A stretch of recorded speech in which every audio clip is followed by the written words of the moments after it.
Welcome to another day highlighting another fantastic woman with our topic series from Hustle to Holy, How to Ignite Your Divine Feminine. Today we have the wonderful JB Owen. JB, thank you so much for being a part of this event and sharing you and your gifts and all that you're about with our audience. Thank you. Thank you so much for having me. And I love that you have Ignite in your title. Yes, very fitting, right? So audience, if you're not familiar with JB is a fearless female leader and highly successful megapreneur. She is a world-class speaker, international best-selling author, and a powerful business owner. So excited to get to know you a little bit more today and again, share the world with you. So tell us a little bit about your background. Where did you grow up? What was your upbringing like? Well, thank you for asking. Yeah, I'm a Canadian, grew up in Canada, in the western side of Canada, the cold side. In fact, we even have snow right here today. So grew up in a small town with a little bit of limited thinking, but was always so into fashion and design and creativity, was an artist at a very young age. I started my first business when I was 9. And so I just always loved to make things with my hands and create things. And I remember the very first time I used to make little beaded necklaces when I was 9 years old. And I would go stand in the parking lot of the pub that my dad would frequent on Friday nights after work. And I would go up to people and be like, hey, mister, do you want to buy a necklace for your girl? And then she would look at him and be like, oh, that's nice. And he would be like, okay, well, that looks beautiful on you. And then he would buy it for her and she was happy and he was happy. And then he would pay me and I was happy. And suddenly an entrepreneur was born. And that's fantastic.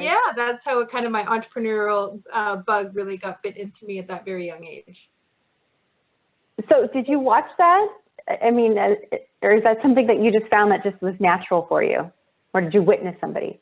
Yeah, both my parents were business owners, and my parents ran businesses and built businesses, and so I grew up in the entrepreneurial world. And so yeah, but just the creative piece was always something I was drawn to. That whole idea of how to make something and produce something and then sell it so that other people could enjoy it was really this cyclical thing that I just really love to do.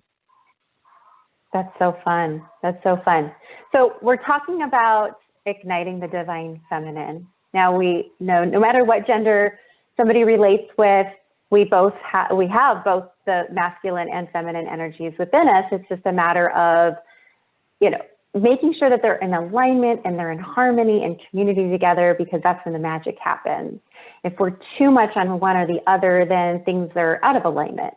So at what point in your life did you find that you were operating much more out of your masculine or maybe you were conforming to a very masculine environment within your careers? Yeah, I'll say like right off the bat, like from as long as I can remember, I was always sort of living in my masculine.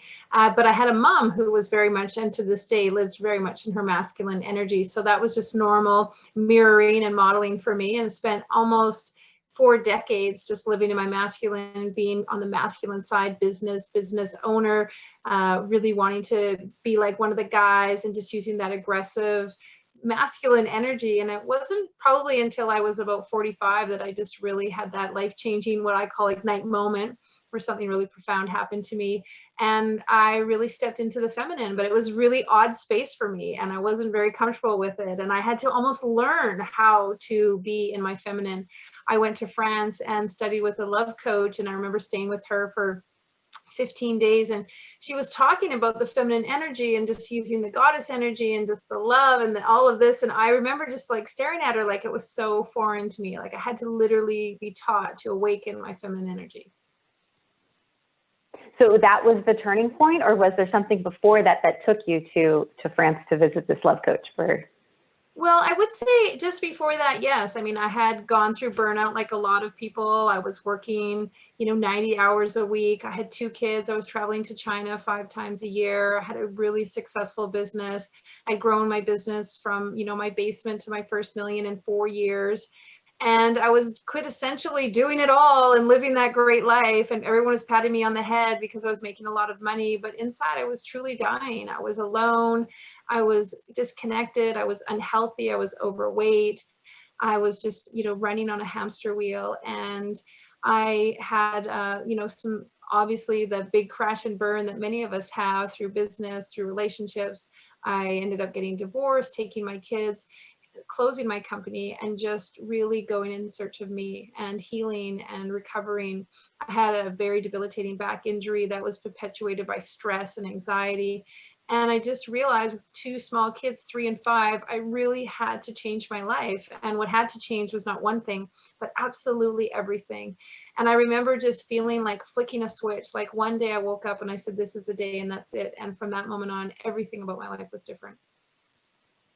Wow, that's amazing. And reinventing of you, and which takes courage, right? Because when you're used to operating. Yeah. Well, what I realized is what I was doing wasn't working. That hardcore, driven, angry, slam your fist on the table, push your way to get it done, just really wasn't working. And also the drive for the monetary gain. Yes, we had the house, and yes, we had the cars, and yes, we had this. But there wasn't that softer side, that feminine side. I was letting the nanny raise the kids. I was, being the boss of the business. My husband had left his job to come and work for me. So the roles in the family were completely reversed, and everything that was feminine about me was just buried away. And it became a very, very unhappy situation. And I grew to learn that women's currency of success, and that was sort of my masculine journey, was like, yes, it was money, and yes, it was status, and yes, it was all these things, but women have a very different currency of success. We long for connection, for doing something for humanity, for more of the nurturing side of us. And what means wealth to us isn't the same as men. And I was really going upstream of my own instincts for the longest time, until finally my body and everything just said, we've had enough. It's time for you to take some energy into healing you and becoming you. Yeah, it's so amazing how our bodies just it tells us what we need, right? And a lot of times we ignore it, and then we have to hit that wall. And it's been telling us for years, but it's always trying to tell us, tune in and tap in. I agree with you. I really did hit the wall. I was, unable to walk. I couldn't drive. I couldn't get out of a chair on my own. I couldn't lift up my kids. I mean, I had such back pain, such inability to even walk straight. And I remember going to the retreat center, and they had to carry me out of the van into my room. And it was a silent retreat. It was, 9 hours a day meditating, and I couldn't sit and meditate. So they taught me how to meditate on my forehead, on my hands and knees, and with my head down on the ground. It was the only way that I could do the meditation. And to this day, I still meditate the same way, because that's how I learned. And it was, only way to alleviate my spine. But they had to pick me up after meditation. I had to learn how to walk again. And really, I got to that place where it was like nothing is more important than stepping into my health and awareness. And I learned everything there. I learned about the chakras, and about healing, and about meditation, and about self-healing, and just so many modalities that I was completely unaware of, because I was just living, the corporate rat race like many of us do. And it took me like 2 years really to heal completely. And of course, like a creative, I wanted to start my business again. But this time I knew that everything about my next business ventures were all going to be about what I call the triple win. It had to serve humanity. It had to have a good position to it. It had to be for the cause, not the currency. There had to be so many elements of it, and it had to hold integrity. And of course, it had to nurture me and make space for my family. That's wonderful. And it really gets to realign your true values and what it is that you want to be in a contribution to the world.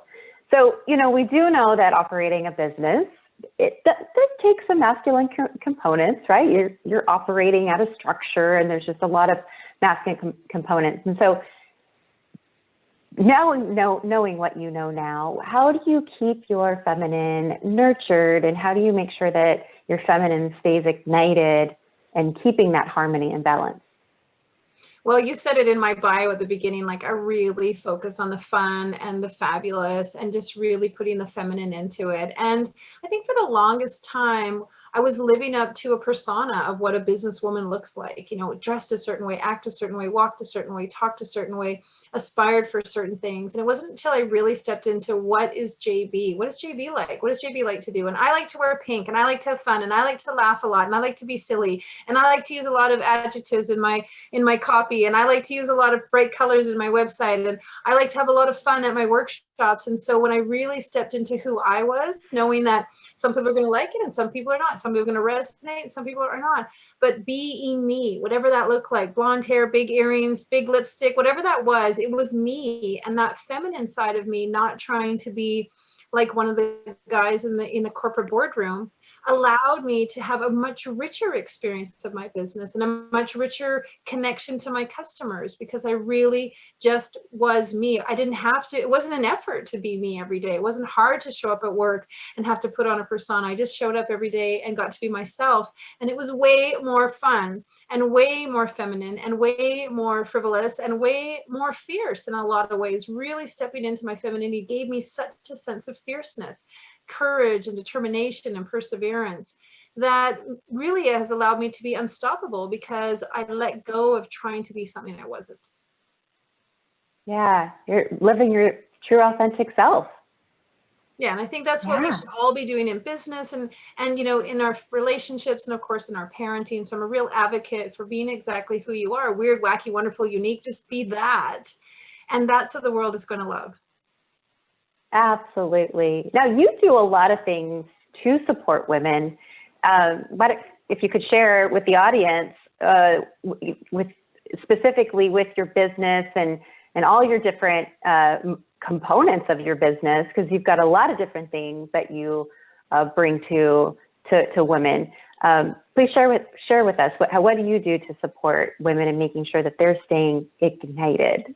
Well, thank you for asking. I always step on stage and talk to women and support them in going after their currency of success and understanding what's really igniting their lives. You know, we do fall into this cookie cutter experience of trying to keep up with the neighbors next door, and really allowing women to align with what's most important to them, what's their values, what makes them the happiest.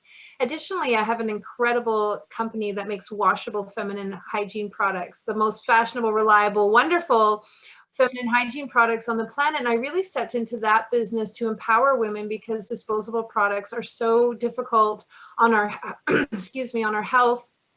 They're taxing on our pocketbook, and of course they're very, very detrimental to the environment.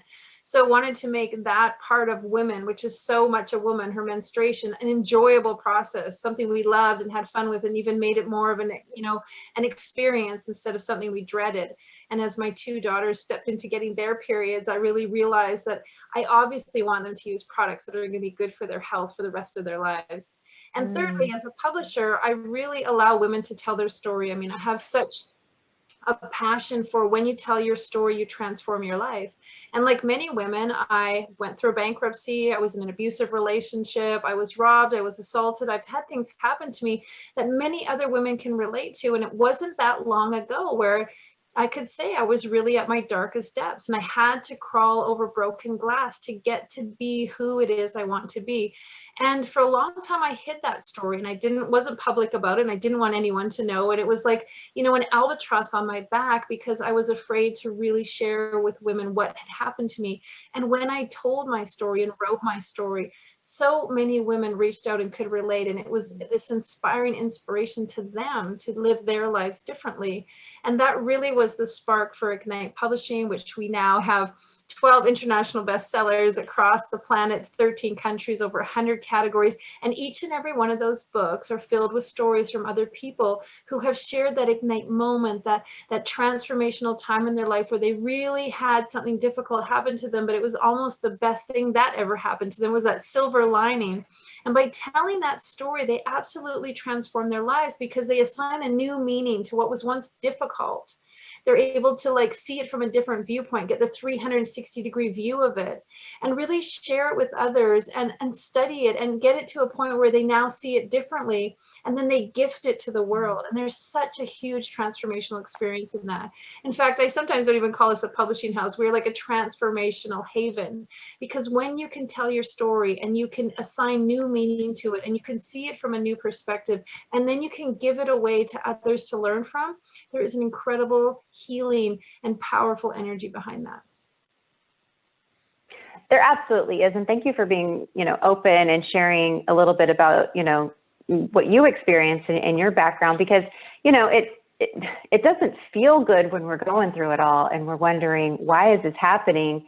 Until we're on the other side and we've reinvented ourselves and gone through the internal healing, that we're like, oh, how beautiful that happened for us. Because then we get to be that next story for somebody to be empowered and inspired. So thank you again for, being courageous and authentically you and fearlessly like you. Thank you. I think women, can reinvent themselves, and they have that more fluid ability to do it. I remember when I married my current husband, I was joking around with him. I said, just change your name, reinvent yourself, call yourself someone else if you want. Like, you can always do that. And he just thought it was so foreign. Like, the masculine energy in him was like, that was so impossible. And I was like, why? You don't have to stay stuck in anything you don't want to be in. You can be a completely whoever you want to be. The world is just waiting for you to show up in your magnificence. And if that means you have to change your name or change your dress or move to a different town or find new friends, like, the world wants that for you. And I think women, and I want to gift all the women the permission to do that. You can become and be whoever it is you were born to be, and stepping into that soul contract that you have with yourself. I like to say, people always ask me, JB, how do you get so committed and how do you know your purpose? And I really tell them to align with what their soul's calling is, and then find a way to translate that into this human experience. I love telling stories. I love being creative. I love the energetic shift that people have when they're truly authentic. And that's my soul's mission, to help people be a better version of themselves. And I've just found a vehicle in this human experience called publishing that allows people to reveal their soul's experience. And so whenever people come to me with, finding their why or trying to figure out their purpose, I just ask them to really align with what they know innately that they are designed to do, and then find a way to make here on earth that great experience, to translate that gift into a way that you can uplift humanity. Amazing. Yes, to all of that.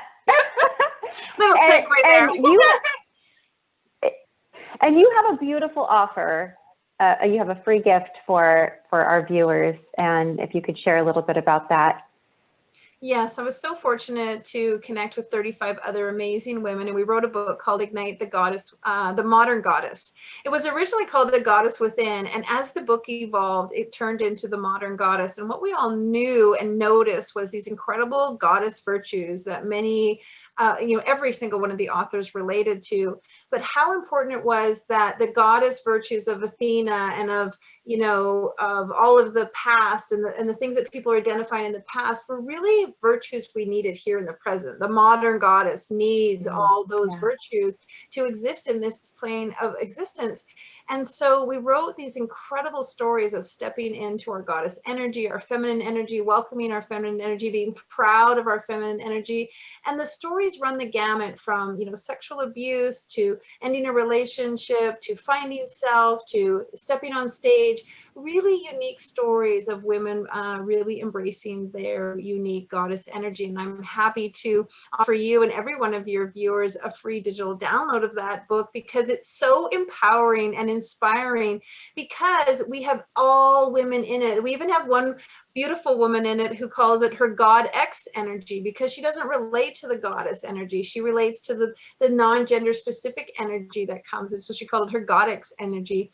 And it just really is the kind of book that, if you are wanting to connect with your feminine energy, if you're wanting to uplift yourself in a way that empowers you to say, yes, I'm so blessed to be a woman on this planet, it really is a book that is divinely guided towards that aspiration.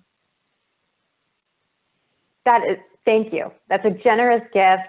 And everyone listening, grab your copy and listen to these stories. And I'm sure, you know, you could all relate in some level to some of these stories that these women have in this book. So JB, thank you again for taking the time and participating in our online series event. It's been a joy and a pleasure. Any last words for our audience today? Well, I just want to thank you for being the brave soul to bring this all together and to really highlight and showcase this incredibly important concept and forum, and just be a beacon for all of us. So thank you. Oh, thank you. Thank you. It's been a pleasure. So thank you. And all of you, again, you can grab more information about JB through the link below. So bye for now.